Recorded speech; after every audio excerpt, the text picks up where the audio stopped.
Mr. President. The senator from Michigan.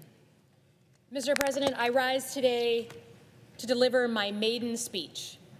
This is a proud and personal moment for me to represent my home state of Michigan as a junior senator alongside Gary Peters and to follow in the footsteps of legendary senators like Debbie Stabenow and Carl Levin. This maiden speech has been a long-standing tradition in the Senate. Every junior member gets to deliver in their freshman year their vision for their state and what they plan to do in their time in office. Thank you to my colleagues from both sides of the aisle who have joined me, and to my great staff and my interns, even my niece who came in. If you remember nothing else, I want you to remember two things. First, nothing is more important to me than the state of Michigan. I'm a third-generation Michigander. For me, Michigan is where it all started. Everything I've done in my life, everywhere I've gone, everything I've done, everyone I've met, it all started in Michigan. It's where I learned the values that still shape me today. Community, putting your head down and working hard, taking care of your neighbors when they are in need. Nothing matters more than my home state. So this speech is my love letter to the state of Michigan. To stand here and represent the state that I love on the floor of the U.S. Senate is the greatest privilege of my life. Second, my goal for my time in office is to address what I believe to be the existential threat of our time, to my state and to all Americans, the threat of a shrinking middle class. Now, I'm a national security person by training. I'm what's called a 9/11 baby. I happened to be in New York City on my second day of graduate school when 9/11 happened. I was recruited into the CIA right out of grad school, and I served 3 tours in Iraq alongside our military before serving at the Pentagon. I served proudly under presidents, both Democrat and Republican. I've come face to face with some of the greatest threats facing our country, but I believe in my bones that the single greatest threat today to our national security is not coming from abroad, but coming from the very real threats that come from that shrinking middle class. So my goal as a senator is to deliver for Michigan's middle class, to expand it, to secure it. That mission is personal. Michigan is where my family achieved that very American dream. My great-grandfather, at 13 years old, came through Ellis Island, not speaking English. He ended up starting a meat company, moved to Michigan, and built that business and built an iconic hot dog that Michiganders have enjoyed for 60 years. Michigan has been the place where hard work means something. It's where the middle class was literally invented, where you could work at an auto plant and afford the car that you were building. That was a revolutionary idea at the time. It shouldn't be revolutionary now. So as a U.S. Senator, my highest priority is to help make Michigan a place where that American dream is achievable again. Today, too many Michiganders are falling out of that middle class. Too many families can't get in at all. I live on my family farm in Holly, Michigan. Growing up, I was surrounded by families whose path to the middle class ran through Michigan's factories, our farms, our small businesses. We are people who build things and grow things. People proud of their role in manufacturing Americans' future. Our cars, our tanks, our food. People who, like my great-grandfather, were prepared to work hard for success and often achieved it. But over the years, I've watched younger generations of those same families live a very different story. Parents can't provide for their kids what was provided to them. That fishing cabin up north that Dad had, the son can't have. A trip to Disneyland, can't do it. Across Michigan, there are so many families who feel like hard work doesn't seem to be enough anymore. No matter what your political views are, it is just a fact that the middle class has shrunk over the past 40 years. And I've seen firsthand what happens next. When people feel like they can't get ahead, when they can't provide for their kids what was provided for them, they feel anger, they feel shame, they lose their dignity, and they look for something or someone to blame. In a multiracial, multi-ethnic experiment in democracy, people end up blaming people who don't look like them, or speak like them, or pray like them. I've seen this up close and personal, how that kind of anger and suspicion can tear communities apart. If you want to understand how we got to this moment in our politics, this angry, vitriolic, polarized moment in American history, all you have to do is understand that shrinking middle class. So even among today's chaos, especially now, there are things we have to do, simple things, to bring back that middle class and make it thrive. This is my North Star. It will guide my work in the Senate. Okay, so how do we do that? Our government certainly needs to change. I don't think it's hard to understand that our government is not working for a majority of Americans, not just Republicans, Democrats as well. And you have to hear that loud and clear.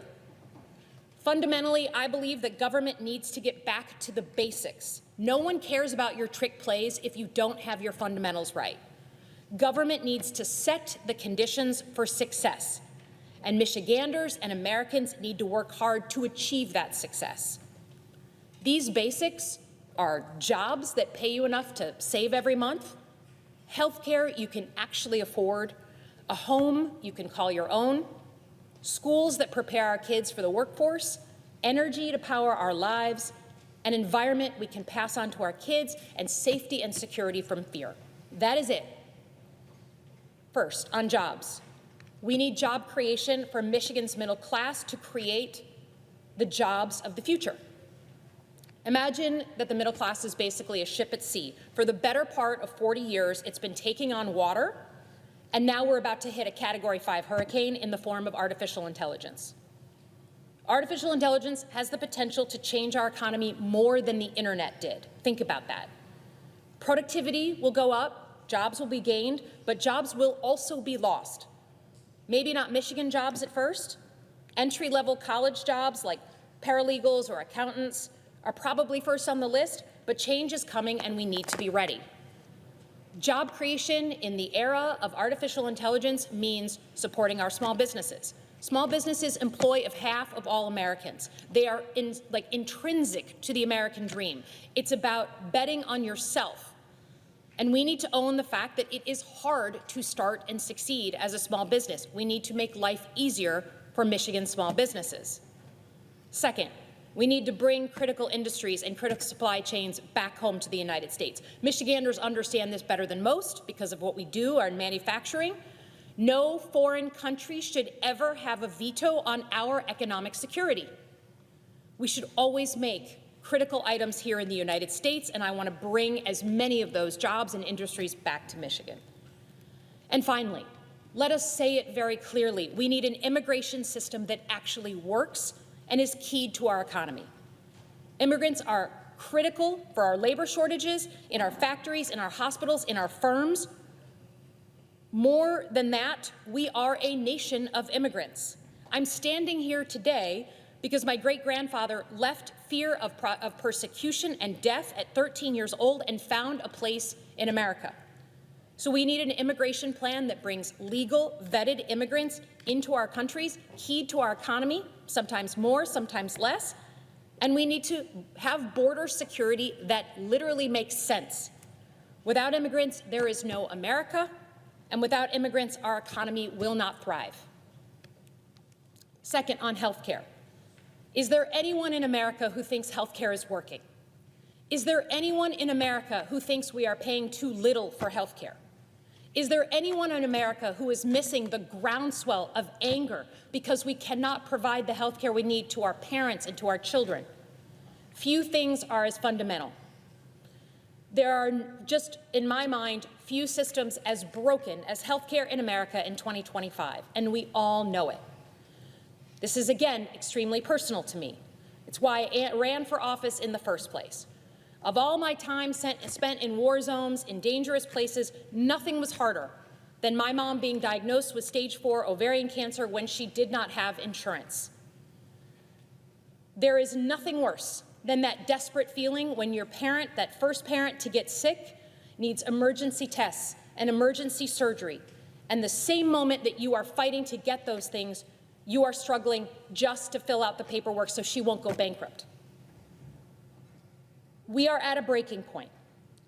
We must change our health care, and this is as good a time as any. Every American deserves access to health care they can afford, regardless of your job, regardless of your income or your age. So I support a nationwide public insurance plan at a reasonable price for every American. Second, we got to be able to afford the medicines that we are prescribed.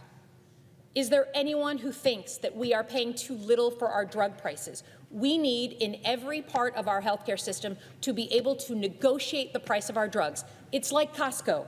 You buy in bulk, you get a lower per unit price, and we are prohibited from doing that across the country. Why?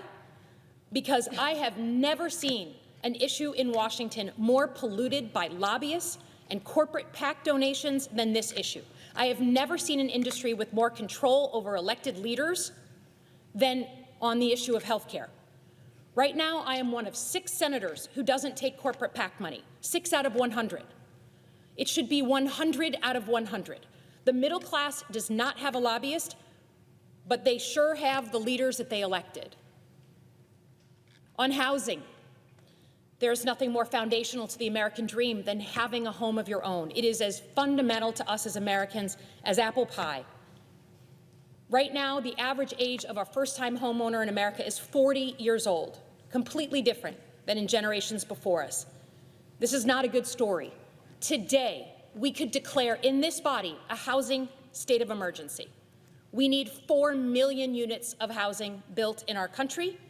That's a national strategy, yes, but I want Michigan to be ground zero for responding to the urgency of that need. On education, we need schools that actually prepare our kids for the future. So much of what we were able to do as a middle class was because people could afford the education in front of them. If you wanted to go to college, you could. But in Michigan, you wanted to work with your hands, succeed, go on, become rich. Only if you had a high school diploma, you could do that. There were job options for you. We need an obsessive focus and reorganization of our job training federal programs. We have 17 different organizations doing job training. It's broken. We need to focus on trade schools and apprenticeships and an education system that prepares us for what is coming. On energy, we all know we're using more energy. Every single one of us in this room right now are using more energy than we did 10 years ago. Modern life is demanding it. But supply isn't meeting demand. And Michiganders are seeing that hitting their wallets every single day. If you don't plan now, it's going to get worse. Rolling blackouts and brownouts in a decade. And what I'm asking for is not a renewable energy plan or a fossil fuel plan. It's an all-of-the-above energy plan. Natural gas. You can't do it without it. Nuclear, batteries, renewables, solar, hydropower, new stuff that's in creation right now. We need all of it. And we can't be willing to scrap certain energy because it's woke. Anyone who disagrees with that is just scoring political points and doesn't give a damn about people's electricity bills. On the environment, I'm committed to protecting the environment, especially our water. In Michigan, clean water and the Great Lakes are not partisan. It's our heritage. It's in our blood. No single Michigander lives more than 6 miles away from a lake or 82 miles from a Great Lake. We all know the sound of water hitting the beach or how the light looks up north. Our water is why people raise their kids in Michigan, and sharing that legacy with our kids is the dream that every Michigander has.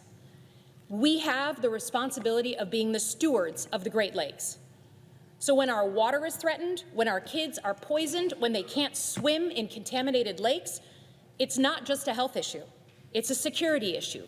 Lead, PFAS, invasive species in our Great Lakes. These are threats to us as Michiganders, and it's my job to fight these threats. And last, can we just say that climate change is upon us? 20 years ago, it was theoretical. Now, Michiganders understand that extreme weather is real. It is here. They feel it in their pocketbooks. We have to mitigate it, we have to accept it, and we have to be ready to prepare ourselves when we have these crazy ice storms, these crazy once-in-a-generation tornadoes, and move on and not exclude people because they don't want to talk about, woke policies. Safety and security, finally. Every Michigander has the right to live free from fear. to feel safe in their own homes and in the country they love. That's what got me into public service in the very beginning, right after 9/11. Shootings in our schools and our businesses are a threat to our lives. Our government and our computers, our personal data shouldn't be hacked. Neither should our cars or our homes. And we should get to know and understand always who is coming across our border. We're a border state in Michigan. Every country in the world has the right to know who's coming inside its borders. So in the Senate, I'm going to spend my time protecting American citizens as I have always done. For that, we need the best military in the world, one that understands the threats that are coming around the corner, not just the threats of the past. We need to be able to control our own fate. That means not letting our national debt be controlled by countries like China. And we need to understand that to make people safe in America, we need a strong leadership role in the world. Because the next 100 years are either going to be dominated by the United States of America or by China. And while we make mistakes every single day, and I will own that, I served in Iraq and I saw it close up, I will take American leadership over Chinese leadership any day of the week. So, in conclusion, let me just say that we all know, everyone here knows, that we're going through an extremely tough time in American politics. We know that when people look back on this period in history, they are going to say that was the moment that Americans were turned against each other, when neighbors turned against each other. But it is not the end, and it is not always going to be this way. As Michiganders, we understand how to survive bad times by rallying together, by helping one another, by living up to our Midwestern values, and getting back into the fight. As elected leaders, and certainly as a senator, I have a responsibility to chart the path through the dark tunnel and into the light, not by just complaining and whinging that it's all bad, but by charting a strategy from beginning to end on how we get through this moment. And we will. For God's sakes, people, the Detroit Lions are going to win the national championship and the Super Bowl, and they were in the toilet for years. So, it is my privilege to stand on behalf of my state here. It is the most important thing I've ever done. It is the most impactful thing I will ever do. It is my job as that next generation of leader to change the course of this place and this country, and I commit to you I will not let you down. Thank you very much, and I yield back.